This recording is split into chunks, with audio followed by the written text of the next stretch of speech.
Well, we're here with John Belushi this morning, John. Yes, we are here with John Belushi this morning. You, me, and John Belushi. John, hi. Hi.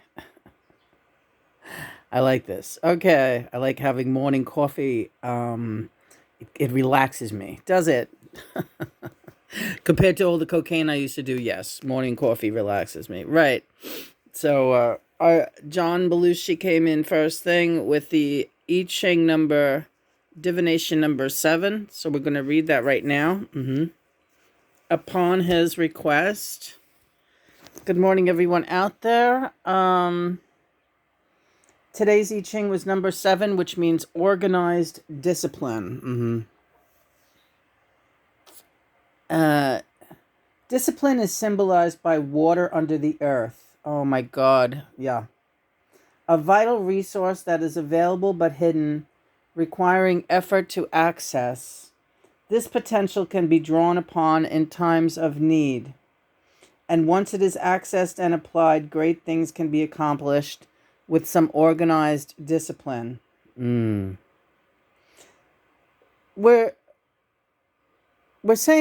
I keep saying because we watched a documentary yesterday about a woman who was murdered in a submarine by a psychopath. And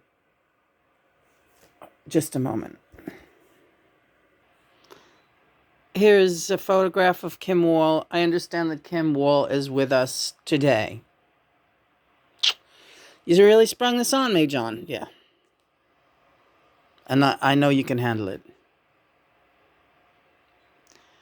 The name... Hi, Kim.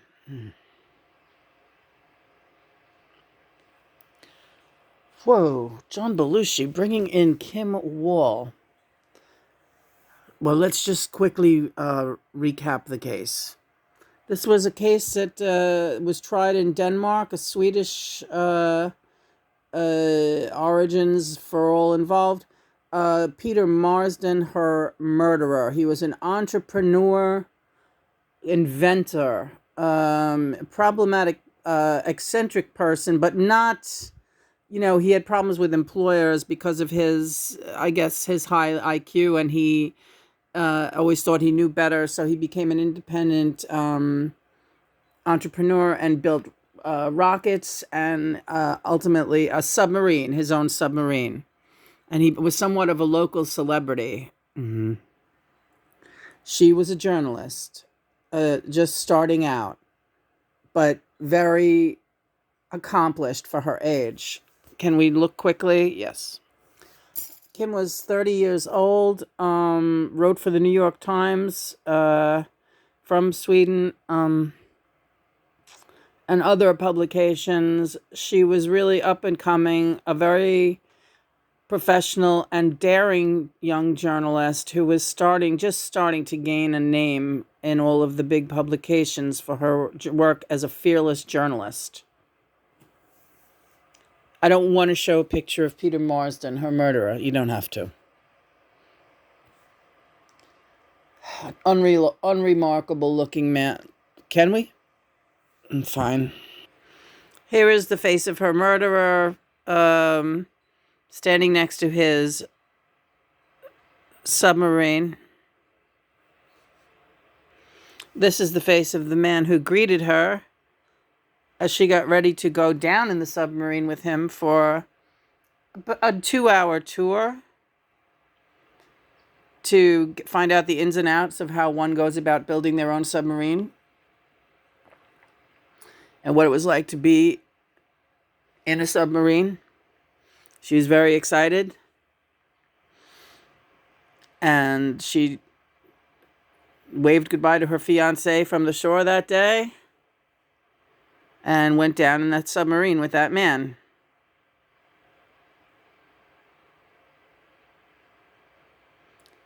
Who tortured her for about a day.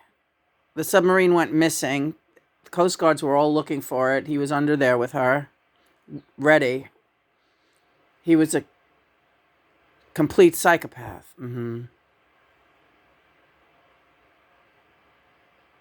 Nobody suspected that, least of all her. I have some questions I do want to ask her. Not about her death, because I can't. Nobody can really fathom what went on down there, but everyone left the trial in it. No one was the same. This was the face of the man when they discovered him offshore several days later. There's even some blood around his mouth, but nobody really picked up on that until later. His nose and his specks of blood. That was him. They located his sub. He said that there had been a malfunction, but that everybody was okay. And then when the rescue boat came out to pick him up, he left the hatch open, jumped from the submarine, let the submarine sink, and climbed aboard the rescue ship, saying there was an accident on board, and he had to bury the girl at sea. And he had a million stories. We won't go into his insane stories now because none of them made any sense. And it came out later after an investigation. They pulled the submarine up. They found pieces of flesh inside the submarine. Her body was discovered in pieces, all on different days. First the torso, then they found her head, then they found her limbs, all separate. Everything slowly washed ashore, or search parties found it. Nothing jived with the story that he was telling about any kind of accident. Let's just say this is like, you don't in your worst. So Kim,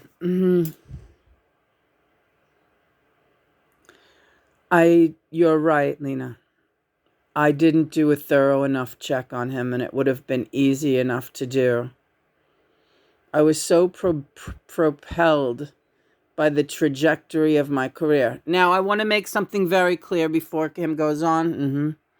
In no way are we blaming her, because the press tried to blame her for other reasons. None of what she's talking about now. They said she was dressed she had a skirt on. Get the fuck out of here. If you saw this, forget it. I'm not going to show a picture of her. You can find it online, or you can watch the documentary. It's called Undercurrent on HBO. She was not dressed provocatively. She was dressed like a college student or something. She looks younger than 30, but she was 30 when she died. She looked like a kid. But go ahead, Kim. The trajectory of my career was at such an exciting point. I took it for granted that he was a celebrity, a minor, yes, not a huge celebrity, but he had status in his area, and yes, he impressed me as he must be some kind of a genius, and he was, I suppose, right? That he built these kind of things, and I didn't do a thorough enough background check on him. It would have been easy enough to find his blog. His blog, he told about his fantasy of torturing and dismembering women. He had a blog like that. And stating very clearly he wouldn't care if he went to hell or not. In fact, he looked forward to going to hell. I just want to ring a bell right now in the name of the Mother and the Father, because when we're discussing this kind of evil, it's just... But Kim, I must say something to you. I know.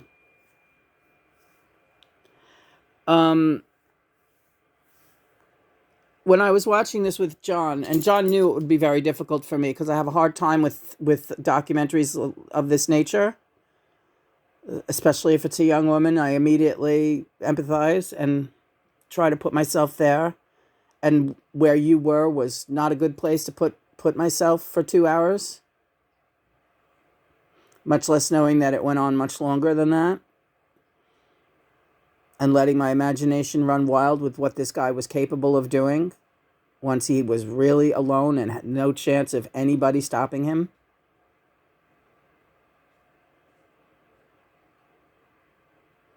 I would never, I don't really care what my career was. I don't know what it's like to be a driven journalist.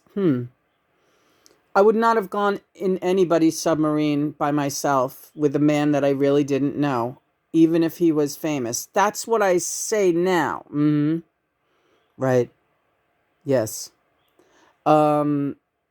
But then you heard what the other women reporters were. Yeah, there were many other women reporters, and they all said the same thing. I would have done the same exact thing that she did. It was a good assignment. It was exciting. I would have done it without hesitation. I would have gone down there without hesitation. And it was all compelling testimony, very intelligent young women, not unlike Kim herself, and they all said the same thing. So they were all kind of like completely shell shocked from this case. So, right, that's putting yourself. That's what really means putting yourself in my shoes. Kim is saying, right. I was excited, but at the same time, I'm going to backtrack again and talk about the importance of proper background checks. Incidentally, this happened in 2017. So there was plenty of access to the internet and all this shit, and that guy had that blog since 2014, right?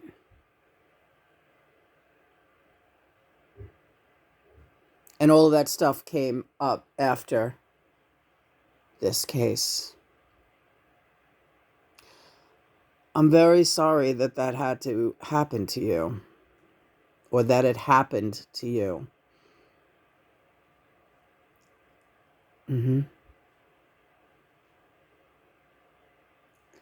She's telling me she's okay.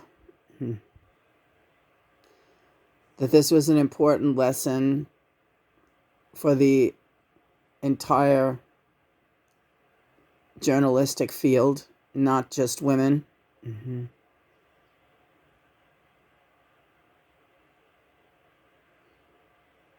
And that the good news is she's earned her wings. She does not have to come down again. But she never would have chosen that path. And that's another thing. I kept asking myself, how can God let this happen? But then it just becomes, again, God gives us free will.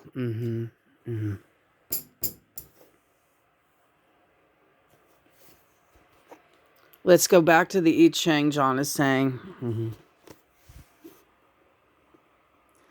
let power be held in check by the willing acceptance of a common discipline and the submission to a higher authority for the common good. When life is in balance, evil impulses are checked by human decency. Parents die before their children, vice versa. Leaders lead and followers follow. If you hold or aspire to a position of leadership, remember that the true leader captures the hearts of the people by articulating clear vision that will bind them together. Yes, that was ultimately my spiritual goal, to be a trailblazer and provide clear vision. No one can prepare for that being my path. It wasn't my path. Evil was thrown in my path, and I leaped before I looked. Right. And this is a lesson to everyone out there. Lena, I'm all right.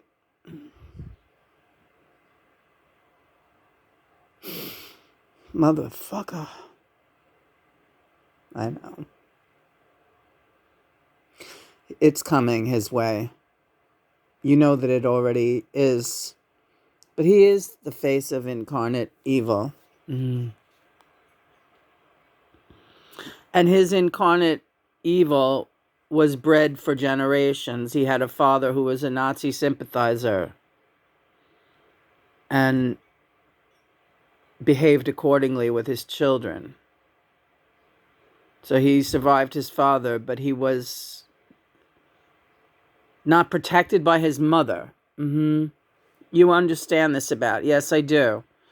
And therefore, this hatred for women was very deep. And all he thought of his whole life was making women suffer for what they did to him, not protect him from his father. Okay, yeah, again, this theme, yes, I see it, yes. So, my end of this lesson was just being too caught up in fame, in being the best journalist, better than everybody. Yes, competitive. And you heard my girlfriend, yeah, she had her best friend who was talking about her on this video, and her girlfriend said, she had this fearlessness. Whenever we were in different countries together or towns, she would go to most terrible part of town. I'd be like, "Why are you taking me here? It's very dangerous here. I really don't like this." But then hidden in this terrible, horrible town would be a beautiful little gem of a restaurant that nobody else knew about, right? And that's really I'm not saying thinking trajectory, but no, it's a indicator of the kind of thrills. I would get a thrill out of being brave, being fearless.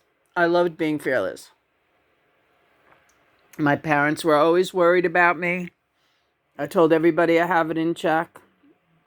My fiance was worried a lot, but everybody was like, well, Kim is Kim, and she's going to go, and she's going to keep being a trailblazer. And I didn't do a thorough enough check on that guy. And I was not a well enough established. I shouldn't say that. I was becoming established in my circles.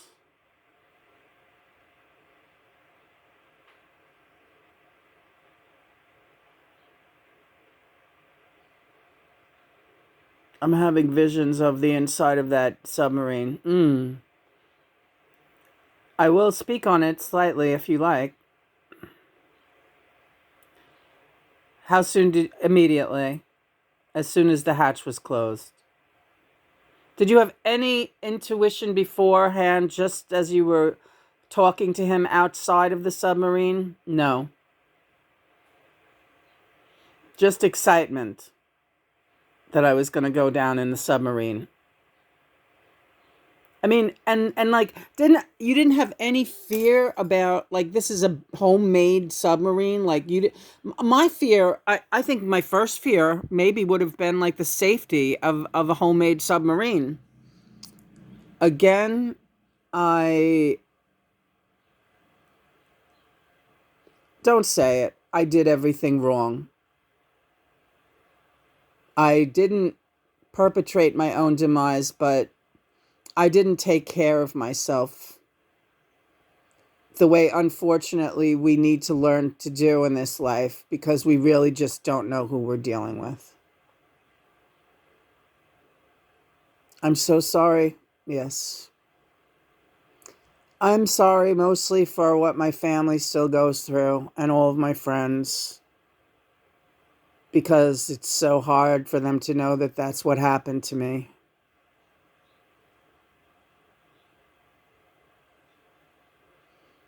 I hope you didn't suffer too much. Thank you.